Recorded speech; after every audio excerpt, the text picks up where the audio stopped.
Este é um exemplo de um estudo de coorte.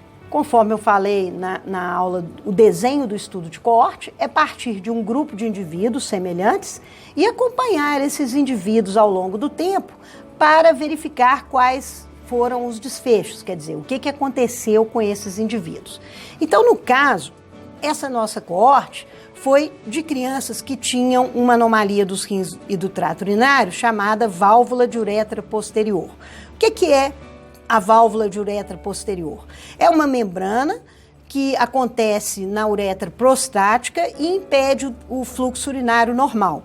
Isso acontece na vida intrauterina e compromete a formação dos rins desses fetos e pode levar a consequências futuras para a criança, e a pior e principal delas é uma doença renal crônica terminal. Isso pode acontecer em etapas diferentes da vida, e a gente não sabe a priori quais crianças com válvula irão desenvolver doença renal crônica e dessas, quais irão desenvolver ainda na infância, quais demorarão mais para ter esse fenótipo, enfim. Então, a ideia desse estudo foi tentar verificar quais características clínicas desses pacientes poderiam sugerir que futuramente eles tivessem uma doença renal crônica, né? Então, isso é um típico estudo de coorte, onde você acompanha um grupo de pacientes, vai seguindo sistematicamente esses pacientes e vai vendo o que caracterizou aquele desfecho de interesse, que no nosso caso foi a doença renal crônica. Bom, a gente estipulou então um estágio de doença renal crônica nesse estudo, que foi o estágio 3 ou maior, e foi verificando o que fazia, quais fatores clínicos e laboratoriais levavam a uma maior chance de alguns pacientes, no caso até a gente poderia dizer a um maior risco de alguns desses pacientes desenvolverem doença renal crônica, tratando-se de um estudo de coorte. Então a gente, ao fazer as análises, verificou que algumas características estavam mais associadas ao nosso desfecho de interesse, que era a ocorrência de doença renal crônica maior ou igual a estágio 3. Então, nós olhamos diversas variáveis, por exemplo, se o diagnóstico era pré-natal ou pós-natal, quando que o paciente foi admitido no serviço, se ele tinha malformações associadas, como, por exemplo, refluxo, quem que já tinha perda de proteína na urina, quem que era hipertenso, quem que teve infecção urinária, qual que foi a creatinina quando o recém-nascido nasceu, qual que foi a creatinina mais alta que ele teve, como que era o ritmo de filtração glomerular dele, enfim, a gente foi observando uma série de variáveis clínicas e laboratoriais que poderiam ter uma influência no desfecho. E, ao fazer, então, a análise dessas variáveis, a gente verificou que algumas variáveis tinham um impacto muito grande nesse desfecho.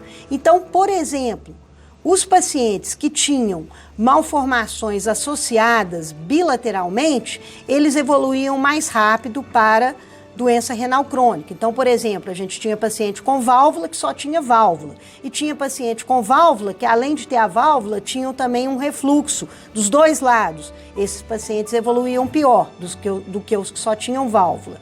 Outra característica muito importante foi a creatinina, a admissão desses pacientes. Os pacientes que logo ao nascer já tinham uma função renal alterada, já tinham uma creatinina mais alta, eles evoluíam muito rapidamente para a doença renal crônica, mostrando que isso dividia bem os dois grupos de pacientes. Outro fator que foi muito importante, que diferenciou bem esses pacientes, são aqueles, depois que eu opero a válvula, porque o tratamento da válvula é cirúrgico, eu vou desobstruir aquela obstrução da uretra, os pacientes que recuperavam a creatinina, quer dizer, a creatinina reduzia para níveis próximos do normal, eles tinham uma evolução favorável. Porém, aqueles cuja creatinina persistia alta, mesmo após do alívio cirúrgico da obstrução, eles tinham uma evolução muito pior, eles continuavam a deteriorar a função renal. Então, por meio desses fatores, a gente conseguiu estabelecer fatores de risco, realmente, né, para a doença renal crônica.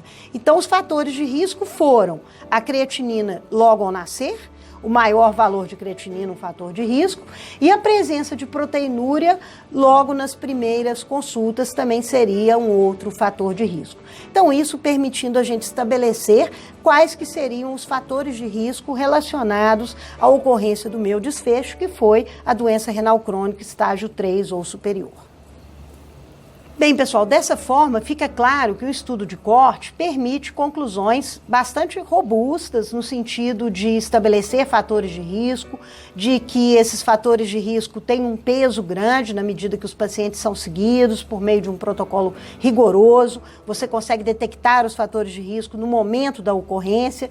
Então, o desenho do estudo de corte permite conclusões mais robustas do que, por exemplo, um desenho retrospectivo de um estudo de caso-controle. Então, aqui a gente tem associações mais fortes, aqui a gente pode estabelecer medidas de risco, mais do que medidas de chance, que seria o que eu conseguiria estabelecer num estudo de caso-controle.